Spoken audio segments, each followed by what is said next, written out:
한 주간 잘 지내셨습니까? 네, 잘 지내셨죠? 날씨가 이제 조금씩 더워지는 것 같습니다. 우리 예배당도 이제 조금씩 더워지는 것 같네요. 예배 드리는데 이제 제가 땀이 많아서 이제 다리 쪽에 뭐 이렇게 점점 땀이 흐르는 느낌이 나고 있습니다. 날씨가 더워지고 있다는 증거겠죠. 당연히 봄이 오고 여름이 오면 더워져야 되고 가을이 오고 겨울이 오면 추워지듯이 우리의 인생도 그런 것 같습니다. 또 하나님께서 우리와 늘 동행하셔야지 모든 일이 또 함께 또 하나님께 영광, 하나님 앞에서 영광과 또 열매를 맺을 줄 믿습니다. 오늘 본문은요 사무엘하 8장 말씀입니다. 올해 초부터 사무엘하 말씀을 쭉 보았고요. 저번 주까지 사무엘하 1장부터 저번 주에 이제 7장 말씀까지 함께 보았습니다. 사무엘하 말씀 초반부는요, 다윗이 어떻게 왕이 되어 가는가를 보여주는 역사이면서 동시에 하나님께서 자기 백성을 어떻게 신실하게 이끌어 가시는가에 대해서 보여주는 은혜의 이야기입니다. 이스라엘의 1대 왕 누구죠? 사울이죠. 사울의 죽음 이후에 이스라엘은 사울의 아들 이스보셋과 아브넬 그리고 유다의 다윗과 요압 장군 등 그런 인물들 사이에 갈등과 살인, 죽음 등 여러 혼란과 슬픔 가운데 있었지만 하나님은요 다윗을 세우셔서 마침내 온 이스라엘의 왕으로 견고히 세우셨습니다. 다윗은 전쟁과 갈등 속에서도 자신의 힘과 야망으로 나라를 세운 것이 아니라 하나님의 뜻을 묻고 하나님의 때를 기다리며 왕위에 올랐습니다. 또한 그는 예루살렘을 차지하고 언약궤를 옮기며 하나님 중심의 나라를 세우고자 힘썼습니다. 그리고 7장에 이르러 하나님께서는요 다윗에게 놀라운 언약을 주시며 그의 집과 나라가 영원히 견고하리라 라고 약속하셨습니다.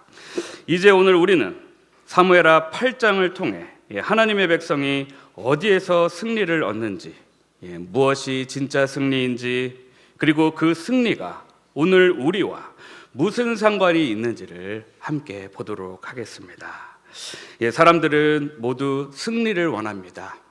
가정에서도 승리하기 원하고요, 직장이나 사업에서도 승리하고 싶고, 관계에서도 승리를 하고 싶고, 영적으로도 승리하고 싶습니다. 그러나 문제는 우리가 승리의 의미를 오해한다는 것입니다. 우리 눈에는 보이는 결과만, 그 보이는 결과만 가지고 승리라고 생각합니다. 일이 잘 풀리면 승리, 돈이 많아지면 승리, 문제가 없어지면 승리, 사람들이 인정하면 승리라고 생각합니다. 하지만 성경은 그렇게 말하지 않습니다. 사무엘하 8장은 다윗의 연전연승을 기록하는 장처럼 보입니다. 블레셋을 이기고 모압을 이기고 소바를 치고 아람을 치고 에돔을 이깁니다. 그래서 언뜻 보면 이 본문은 다윗이 얼마나 강한 왕인가를 보여주는 본문처럼 보입니다. 그러나 본문이 정말 강조하는 것은 다윗의 능력이 아닙니다. 본문이 반복해서 강조하는 것은 이것입니다. 여호와께서 다윗이 어디로 가든지 이기게 하시니라. 승리의 주체는 다윗이 아니라 하나님이시라는 것입니다. 사무엘하 1장에서 8장은 사무엘하 전체 서론에 해당하는 본문입니다. 다윗이 왕이 되었고 이스라엘이 다윗을 통해 부강해졌다는 사실로 정리되지만 그 핵심은 단순한 국가 발전이 아니라 하나님이 주신 약속이 이루어지고 이스라엘의 정체성이 회복되었다라는 것에 있습니다. 다윗의 즉위는 단순한 정권 교체가 아니라 흔들리던 하나님의 백성이 다시 하나님의 백성으로 서는 사건이었다라는 것입니다. 따라서 오늘 말씀을 한 절씩 보면서 과연 하나님께서 우리에게 하시고자 하는 말씀이 무엇인지 보도록 하겠습니다. 오늘 본문 1절부터 8절까지 한 절씩 교독하도록 하겠습니다. 1절부터 8절입니다. 그 후에 다윗이 블레셋 사람들을 쳐서 항복을 받고 블레셋 사람들의 손에서 메덱 암마를 빼앗으니라.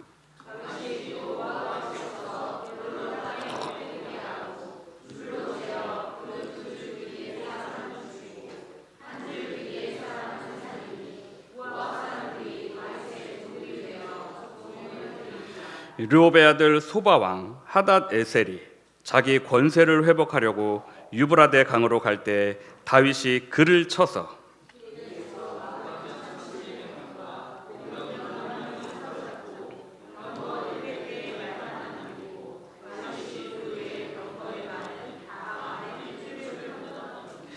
다메섹의 아람 사람들이 소바 왕 하닷 에셀을 도우러 온지라. 다윗이 아람 사람 2만 2천 명을 죽이고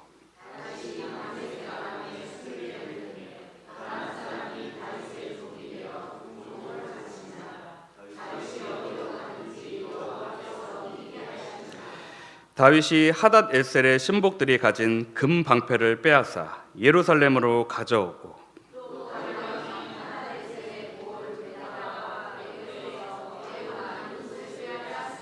1절을 보면요, 다윗이 블레셋 사람들을 쳐서 항복을 받고라고 나오는데 사실 이전의 블레셋은 골리앗을 비롯하여 매우 강한 나라였고 이스라엘을 늘 괴롭히는 힘들게 하는 그런 나라였습니다. 하지만 다윗이 왕이 되고부터는 이제 이스라엘은 블레셋을 방어만 하는 나라가 아닌 주도권을 가지고 공격과 제압을 할 수 있는 나라로 변했습니다. 또한 1절에서 메덱 암마라는 도시가 나오는데 같은 사건을 언급하는 역대상 18장 1절의 본문을 근거로 이 도시는 가드와 그 주변 성읍으로 볼 수 있습니다. 곧 블레셋의 대표 도시 골리앗의 고향이었던 가드와 그 영향권을 이스라엘이 빼앗았다라는 것입니다. 따라서 이 절은 단순히 다윗의 승전을 기록한 절이 아니라 사울 시대 내내 이스라엘을 괴롭혔던 이스라엘의 서쪽에 위치한 나라 블레셋의 패권이 결정적으로 무너졌음을 보여주는 구절입니다. 또한 2절에 보면 모압이 나옵니다. 모압은 어떤 나라입니까? 모압은 사해의 동편에 있는 민족으로 이스라엘과 항상 적대적인 나라는 아니었습니다. 성경에 룻기에 등장하는 여인, 룻은 어느 나라 사람이었을까요? 바로 그녀는요 모압 여인이었습니다. 그런데 그 룻의 증손자가 누구일까요? 바로 다윗입니다. 하나님께서는 이방 여인을 통해서 다윗을 보내시고 그 족보가 예수 그리스도께까지 내려오게 됩니다. 하나님께서는 순수 혈통적으로 이스라엘 사람들만 통해서 역사한 것이 아니었습니다. 바로 믿음의 사람들, 하나님을 진정으로 영접하고 믿고 따르는 자들을 통하여 설사 이방 민족이었다 할지라도 하나님께서는 사용하신다라는 것입니다. 하지만 하나님께서는 다윗을 통해 왜 모압도 정벌하셨을까? 왜 다윗의 증조 할머니의 나라를 정복하게 하셨을까? 이 내용은 지금 알려드리면 재미가 조금 없을 것 같아서요. 조금 이따 알려드리도록 하겠습니다. 가뜩이나 설교가 지금 조금씩 지루해지려고 하는데 조금 이따가 알려드리도록 하겠습니다. 다윗은요 먼저 줄로 모압 남자들의 키를 잽니다. 키를 재서 전투 가능한 장정은 제거하고 소년과 노약자들은 살려둡니다. 2절에서 말하는 핵심은 모압이 결국 다윗의 종이 되어 조공을 바쳤다라는 것입니다. 3절에 보면 소바가 나옵니다. 소바는 이스라엘의 북쪽에 위치한 나라입니다. 아주 작은 소왕국이었습니다. 곧 다윗의 관심이 서쪽의 블레셋, 동쪽의 모압, 그리고 북방의 국제 질서로 확장되고 있음을 보여줍니다. 자기 권세를 회복하려고 유브라데 강으로 갈 때라는 표현은요, 북쪽 소바왕 하닷 에셀이 이전의 영향권을 되찾으려고 했던 것 같습니다. 따라서 3절의 핵심은 다윗이 이제 지방 분쟁의 왕이 아니라 유브라데 방면까지 연결된 북방 세력과 맞서는 광역 통치자로 부상하고 있음을 보여주는 것입니다. 4절을 보면요, 다윗이 잔인하게 보일 수도 있는 장면이지만 사실 이 구절에서 말하고자 하는 것은 숫자보다 행동의 의미입니다. 다윗은 대량의 병마를 획득하고도 병거 100대 말만 남기고 나머지 말에 힘줄을 끊습니다. 이는 신명기 17장 16절 하나님께서 모세를 통해 이스라엘 백성과 그 이후에 왕이 될 사람에게 명령하신 것, 곧 왕은 병마를 많이 두지 말 것이요 라는 율법을 지키고 순종하는 다윗의 모습을 보여주고 있는 것입니다. 다윗의 행동은 무기를 축적하여 자기 영광을 세우려 하지 않고 승리의 원천이 하나님이심을 말하고자, 기억하고자 하려는 것이었습니다. 5절에서 다메섹 사람 아람이, 다메섹 왕 아람이 하닷 에셀을 도우러 왔다는 사실은 이 전쟁이 한 나라와의 단독 전투가 아니라 북방 연합 세력의 충돌이었음을 보여줍니다. 다윗은 소바뿐만 아니라 그를 지원하는 다메섹, 아람까지 격파합니다. 이것은 단순한 추가 승리가 아니라 북방 강국들이 다윗의 확대를 심각한 위협으로 받아들였다는 뜻입니다. 그러나 그 연합조차 무너졌기 때문에 이후에 그곳에 수비대 설치와 조공 체제라는 자연스러운 결과가 나타나게 됩니다. 그리고 6절 후반에 다윗이 어디로 가든지 여호와께서 이기게 하시니라 라는 말씀은요, 오늘 본문 사무엘하 8장의 주제 문장입니다. 오늘 본문의 핵심은 다윗의 군사 업적을 자세히 자랑하는 것이 아닌 승리의 이유를 반복하여 여호와께서 하셨다, 하나님께서 하신 것이다 라는 것을 강조합니다. 그래서 이 장은 다윗의 개인 영웅전이 아니라 하나님께서 세우신 왕의 통치 보고서라 할 수 있습니다. 계속해서 7절을 보면요, 하다데셀의 신하 부하들이 가진 금 방패가 나오는데 이는 단순한 무기라기보다는 왕실 수행원들의 위엄과 권세를 상징하는 물품이었습니다. 중요한 것은 이 상징물이 이제 예루살렘으로 옮겨졌다라는 사실입니다. 이것은 적의 재화를 빼앗았다는 의미를 넘어서 왕권의 상징이 다윗의 수도로 이전되었다라는 뜻입니다. 곧 북방 세력의 영광이 예루살렘 아래 놓이게 된 것입니다. 또 8절에 베다와 베로데는 정확한 위치는 불확실하지만 중요한 것은 다윗의 군사력 영향력이 이스라엘 경계를 훨씬 넘은 먼 북방 지역까지 미쳤다라는 사실입니다. 또 매우 많은 놋, 이 놋은 단순한 전리품이 아니라 역대상 말씀에 보면요, 성전 관련 기구 제작과도 연결이 됩니다. 그런 점에서 이 절은 다윗의 정복이 단지 부의 축적이 아니라 훗날 예배를 위하여 준비한 자원의 확보로도 볼 수 있습니다. 계속해서 오늘 본문을 봅니다. 9절에서 14절까지 또 한 절씩 교독합니다. 9절입니다. 하맛 왕 도이가 다윗이 하다데셀의 온 군대를 쳐서 무찔렀다 함을 듣고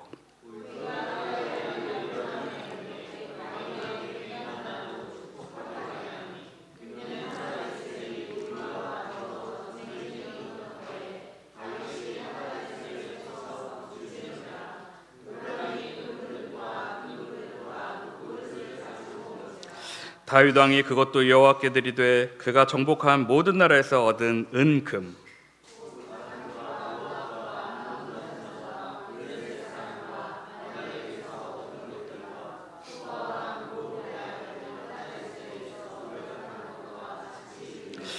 다윗이 소금 골짜기에서 에돔 사람 18,000명을 쳐 죽이고 돌아와서 명성을 떨치니라.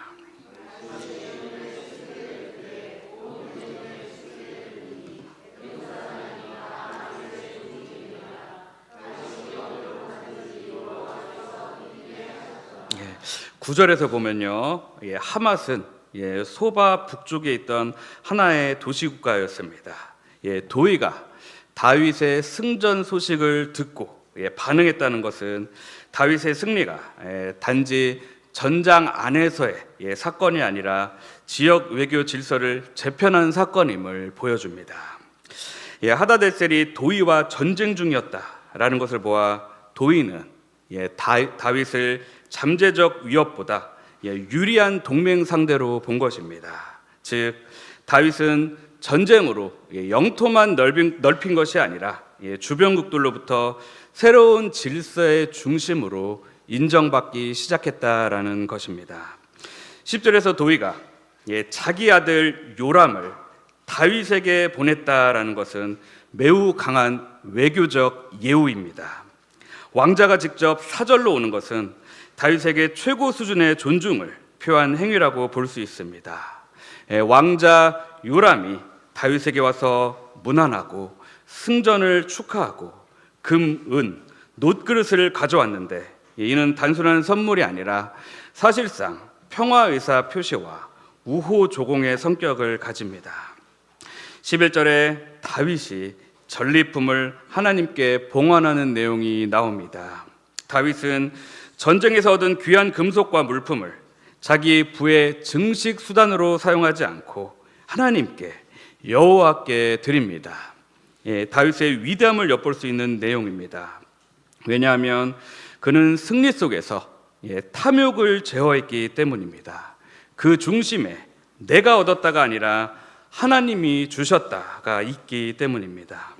12절에 정복한 나라 목록과 왕국의 범위를 설명합니다. 아람, 모압, 암몬, 블레셋, 아말렉, 그리고 하다레섹에서 얻은 전리품 목록은 다윗 왕국의 영향 범위가 얼마나 넓었는가라는 것을 보여줍니다. 그렇다면 다윗은 왜 이리 많은 나라를 정복하였고 심지어 증조 할머니인 나라인 모압까지 정복했을까요? 그 이유는 바로 하나님과의 언약과 관련이 있습니다. 하나님은 아브라함에게 그의 자손에게 땅을 주시겠다고 약속하셨고 특별히 창세기 15장에서는 그 범위를 제시하셨는데 유브라데 강쪽까지 영향력이 미친다는 것은요, 바로 창세기 15장 18절의 약속의 성취를 보여줍니다. 즉 다윗의 정복은 1000년 전에 약 1000년 전 아브라함에게 약속된 땅이 이스라엘 왕국 안에서 실제 정치적 사건으로 나타나기 시작한 사건입니다. 13절을 보면 이스라엘 남쪽에 소금 골짜기에서 에돔을 또 정벌합니다. 에돔은요, 민수기 20장을 보면 출애굽 당시 이스라엘 백성이 가나안 땅에 들어가기 위해 반드시 거쳐야 하는 그런 지역이었는데 에돔은요, 이스라엘이 지나가지 못하도록 막았던 그런 민족입니다. 다윗은 에돔 정벌 후 그곳에 수비대를 둡니다. 이는 남쪽 국경까지 완벽하게 장악했다라는 뜻이며 이것으로 다윗은 사실상 동서남북 전 방향의 적대 세력을 완벽하게 제압하게 된 셈입니다. 여기서도 다시 여호와께서 이기게 하셨더라라고 반복이 됩니다. 오늘 본문은요, 하나님 나라의 왕권의 정당성이 어디서 오는지를 분명히 합니다. 이는 인간왕 다윗의 강함이 아니라 하나님과 동행하는 왕의 길이 바로 승리의 근거라는 것입니다. 오늘 본문의 마지막 부분입니다. 15절에서 18절 마지막으로 교독합니다. 15절입니다. 다윗이 온 이스라엘을 다스려 다윗이 모든 백성에게 정의와 공의를 행할세.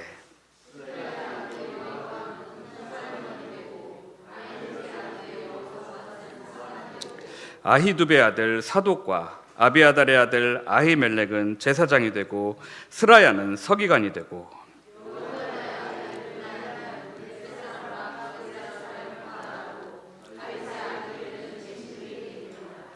15절에요. 다윗이 다른 민족을 정복한 내용 바로 뒤에 정의와 공의가 나오는데요. 이 정의와 공의가 나오는 것은요, 매우 의미심장합니다. 성경은요, 왕의 위대함을 영토의 크기로만 평가하지 않고 그가 왕이요 백성을 어떻게 다스리는가로 평가합니다. 일반적으로 세속국가의 왕은 전쟁에서 승리한 후 교만해져서 백성을 이용하려고 하지만 다윗은요, 하나님의 법에 따라 다스렸다라고 설명을 하는 것입니다. 그러므로 15절은 다윗의 통치의 열매가 군사력의 과시가 아니라 공의로운 질서였다라는 선언입니다. 그리고 16절부터 다윗 정부의 고관들을 소개합니다. 먼저 요압은 사무엘하 1장부터 우리가 보았듯이 군사령관으로서 이스라엘 통일을 도운 장군입니다. 그는 왕국의 외적 안보를 담당했습니다.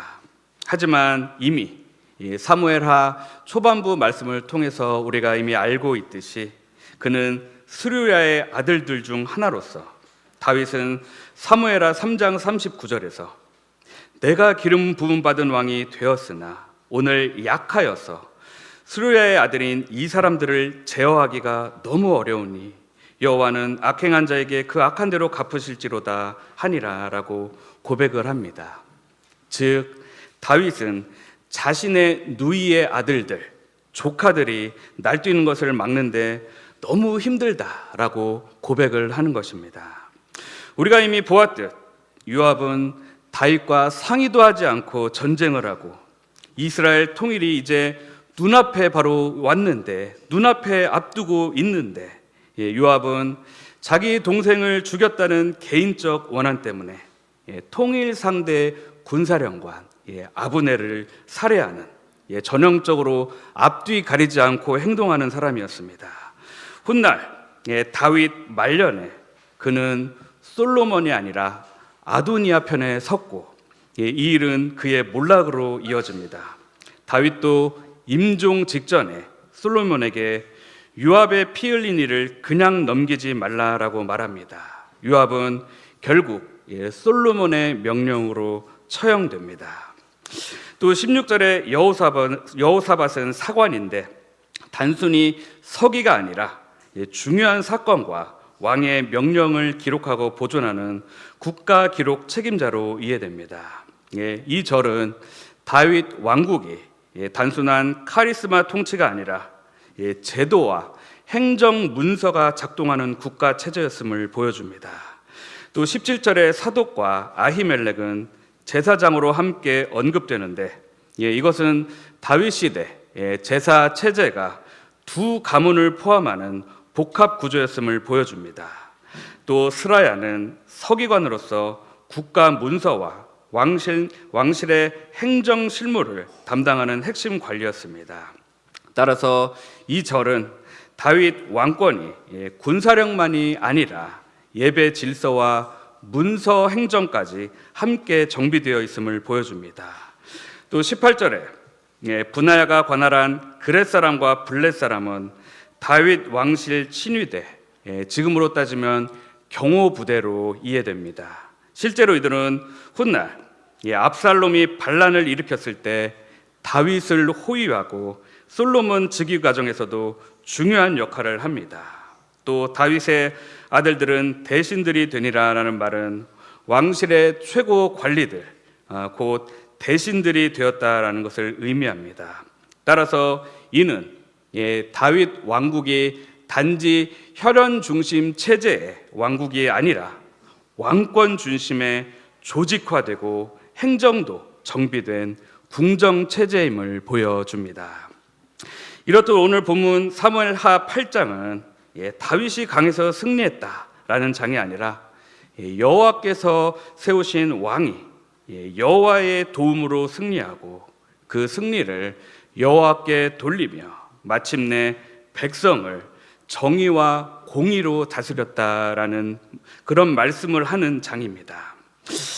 그렇다면 오늘 본문의 내용, 하나님께서 다윗에게 주신 승리를 통하여 우리에게 말씀하시고자 하는 것은 무엇이 있을까요? 첫 번째로 하나님이 주시는 승리는 잃어버린 정체성의 회복이다. 다시 한번 말씀드립니다. 하나님이 주시는 승리는 잃어버린 정체성의 회복이다. 이스라엘의 가장 큰 문제는 단지 약한 군사력이 아니었습니다. 가장 큰 문제는 자신들이 누구인가를 잃어버렸다라는 것입니다. 출애굽 이후 오랜 세월 동안 이스라엘은 하나님께 택함받은 백성, 하나님이 왕이시라는 나라라는 왕이신 나라라는 정체성을 제대로 지키지 못했습니다. 하나님께서 주신 율법도 제대로 지키지 못했습니다. 특히 사사 시대를 지나며 그들은 이방과 섞였고 우상을 섬겼고 하나님이 왕이시라는 사실조차 잊어버린 채 자기 소견에 옳은 대로 살아갔습니다.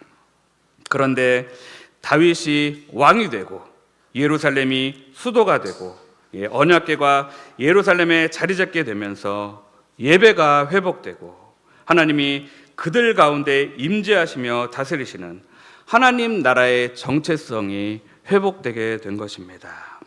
여러분, 이것이 중요합니다. 하나님이 주시는 승리라 문제가 없어지는 승리가 아니라 정체성이 회복되는 승리입니다. 왜냐하면 사람이 자기 정체성을 잃어버리면 모든 것을 잃어버린 것과 마찬가지이기 때문입니다. 사실 교회도 정체성을 잃어버린 시기가 있었습니다.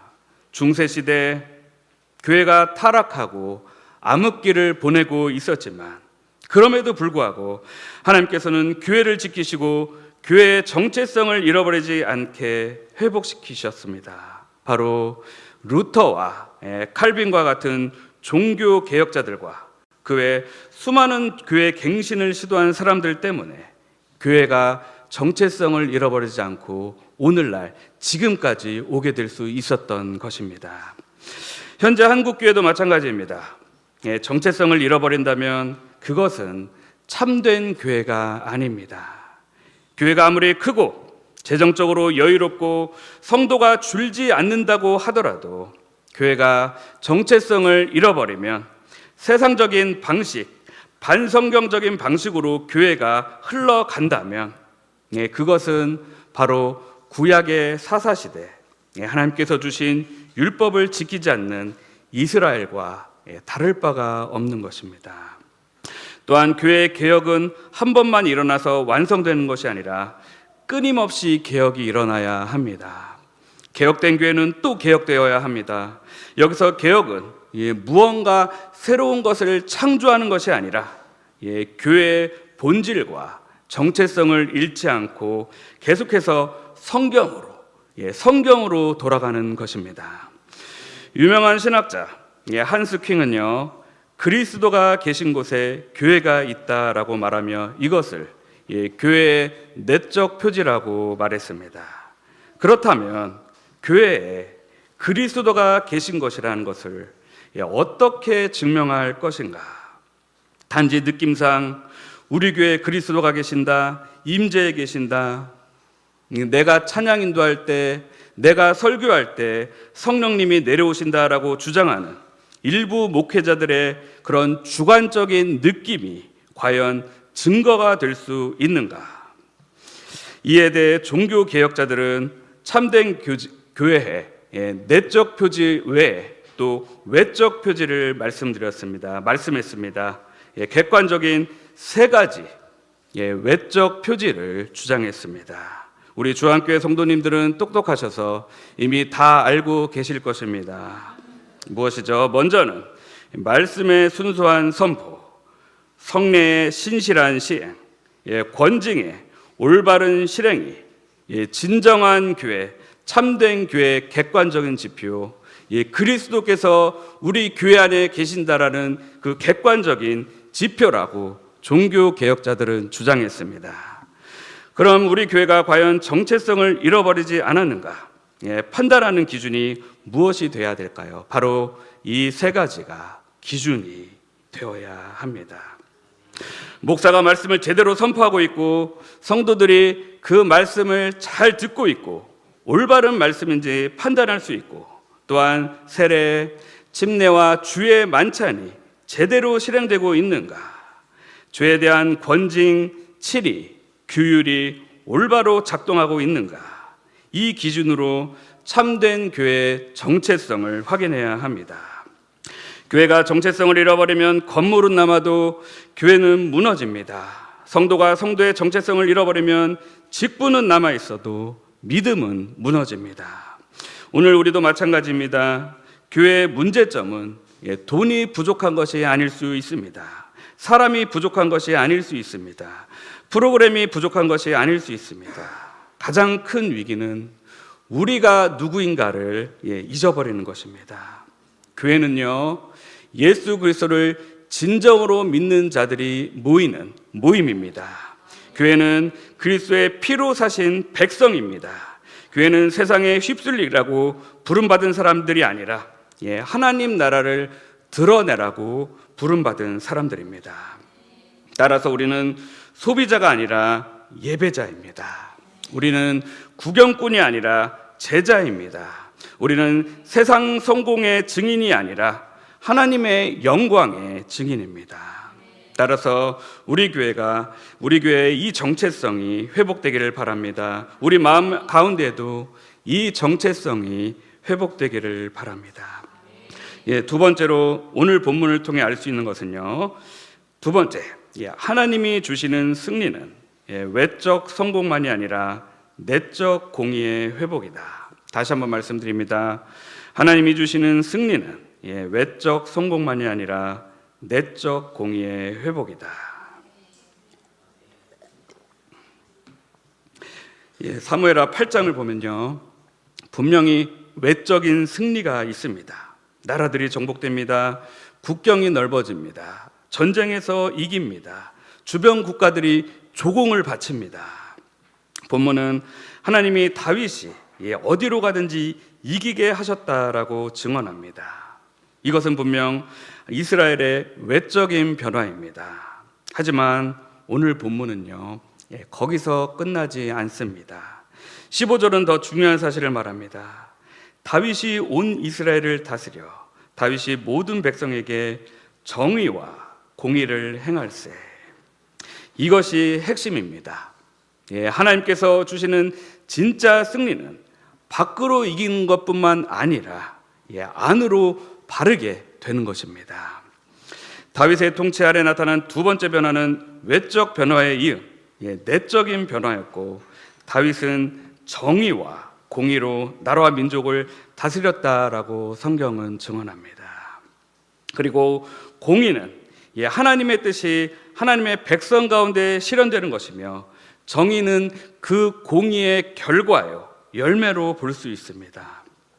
하나님의 공의가 선포되고 백성이 그 말씀에 순종할 때 정의가 나타난다라는 것입니다.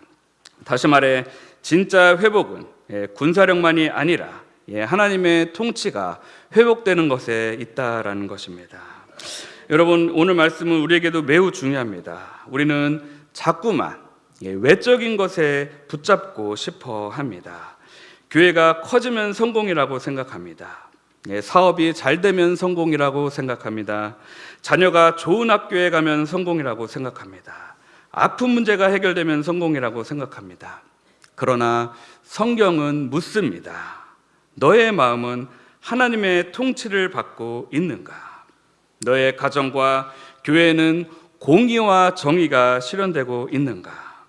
너와 가정, 교회가 하나님 말씀 앞에서 순종하고 있는가? 너의 삶에는 거룩의 열매가 있는가? 겉으로 이겨도 속에서 무너지면 그것은 승리가 아닙니다.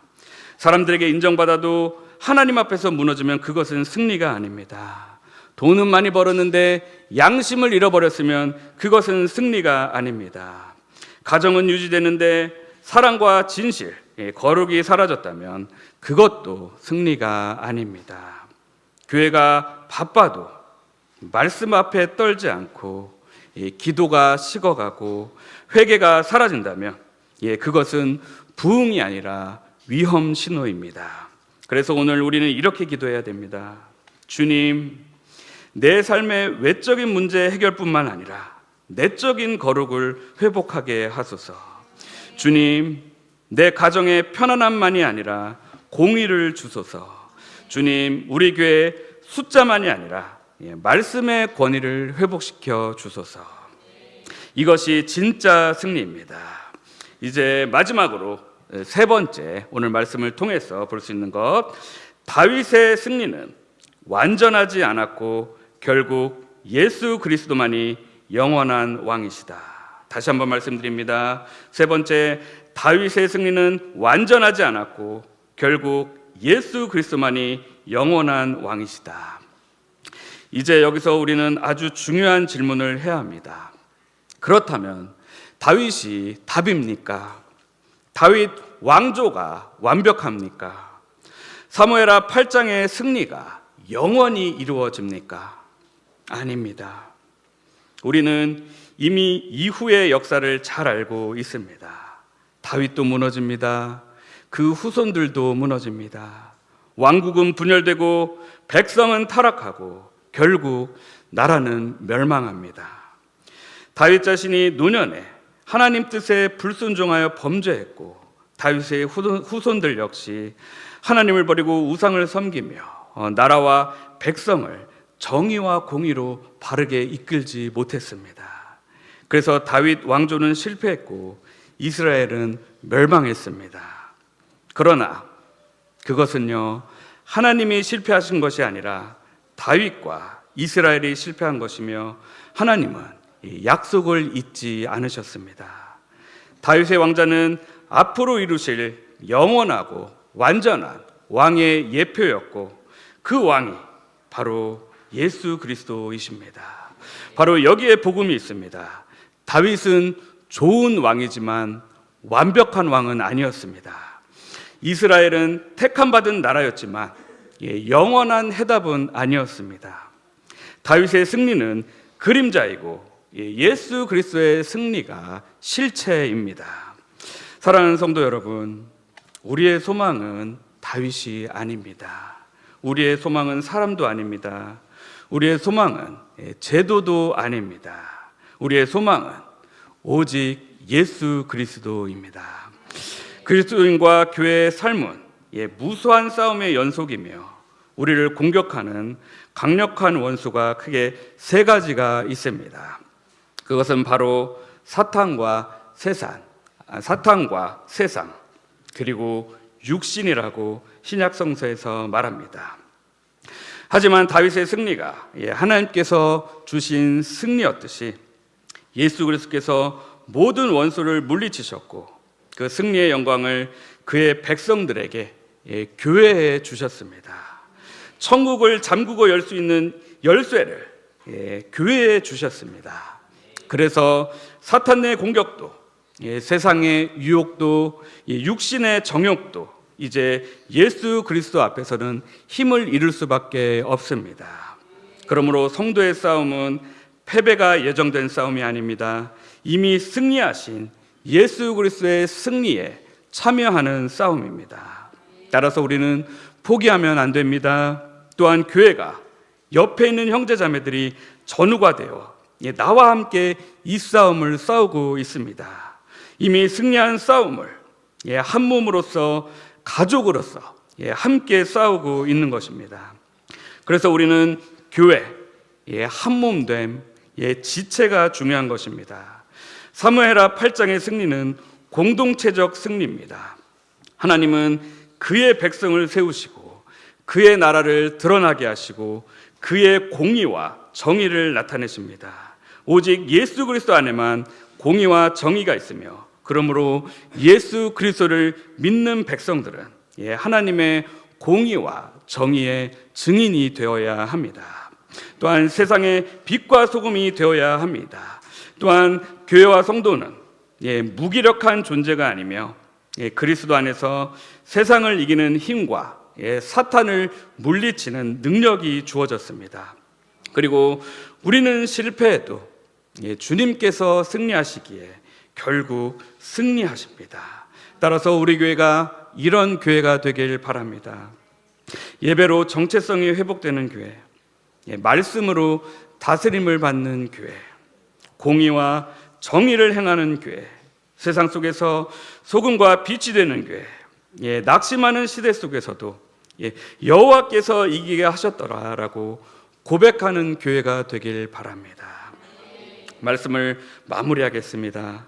사랑하는 성도 여러분, 사무엘하 8장은요 우리에게 분명히 말씀합니다. 승리는 사람에게 나오지 않습니다. 승리는 하나님께 속합니다. 진짜 승리는 정체성의 회복입니다. 진짜 승리는 하나님의 통치 아래 서는 것입니다. 진짜 승리는 공의와 정의가 삶 속에 열매 맺는 것입니다. 그리고 그 완전한 승리는 다윗이 아니라 예수 그리스도 안에서 이루어집니다. 그러므로 우리는 오늘 이 세 가지를 붙잡아야 합니다. 첫 번째로 우리는 정체성을 회복해야 합니다. 우리는 교회이며 세상 사람과 다른 하나님의 백성입니다. 둘째로 하나님의 통치를 받아야 합니다. 외적인 성공보다 내적인 거룩, 공의를 구해야 합니다. 세 번째로 예수 그리스도의 승리를 붙들어야 합니다. 우리의 싸움은 혼자 싸우는 것이 아닙니다. 옆에 형제자매들이 함께 있습니다. 왕 되신 그리스도께서 이미 이기셨습니다. 또한 그분 안에서 교회와 성도는 승리합니다. 따라서 오늘 이 말씀이 정말로 우리 앞에서 우리는 이러한 고백을 해야 합니다. 주님, 내가 이기는 것이 아니라 주께서 이기게 하십니다. 주님, 내 삶의 왕좌에 오르소서. 주님, 내 안에 공의와 정의를 회복하소서. 주님, 우리 교회가 세상을 두려워하지 않고 왕 되신 그리스도를 드러나게 하소서. 따라서 우리 교회가 이런 고백이 넘치고 이런 고백이 풍성하고 이런 고백이 충만한 교회가 되길 예수님의 이름으로 축원합니다. 기도하겠습니다. 이 시간 이렇게 기도했으면 좋겠습니다. 주님, 사무엘하 8장의 말씀을 통하여 승리가 누구에게서 오는지, 참된 승리가 무엇인지 보게 하셔서 감사드립니다. 우리의 눈을 열어 다윗보다 더 크신 왕 예수 그리스도를 바라보게 하옵소서. 세상 속에서 우리의 정체성을 잃지 않게 하시고 외적인 형통만 추구하는 자들이 아니라 정말로 그리스도 안에서 사탄과 세상과 육신의 공격 앞에서 그리스도 안에서 다시금 일어나게 하소서, 승리하게 하소서라고 기도했으면 좋겠습니다. 다 이 시간 함께 기도하도록 하겠습니다. 주님, 그렇습니다. 오늘 말씀을 통하여서 정말로 하나님, 정말로 우리가 세상 속에서 정체성을 잃지 않고 살아가는 자가 될 수 있도록 도와주시옵소서.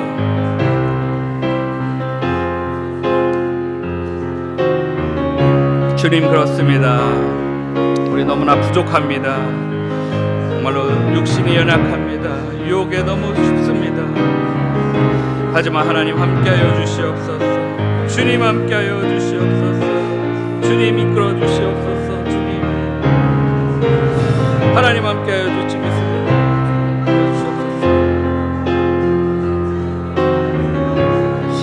하나님, 정말로 세상 가운데서 하나님 정말로 우리 외적인 것만 추구하는 자가 되지 않도록 도와주시옵소서.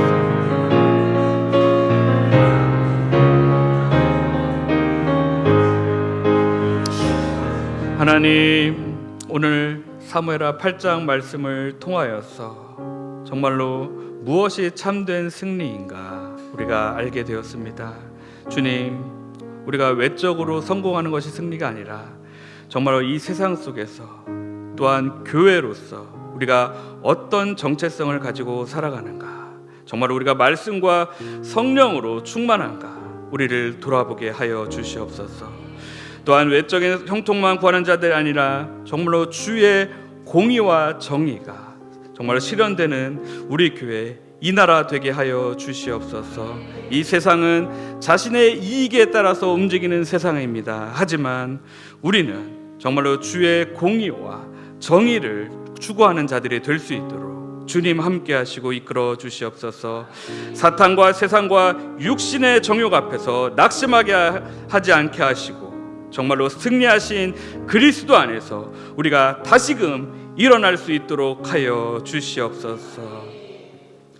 이제는 우리 구주 예수 그리스도의 은혜와 하나님의 무한하신 사랑하심과 성령님의 감화감동 교통하심이 이제 외적인 형통만 구하는 자들이 아니라 정말로 하나님의 내적인 형통, 공의와 정의를 추구하고 우리의 정체성을 잃지 않는 우리 교회, 우리 또 성도들 머리 위에 이제로부터 영원토록 함께 하시길 우리 구주 예수 그리스도의 이름으로 간절히 축원하옵나이다. 아멘.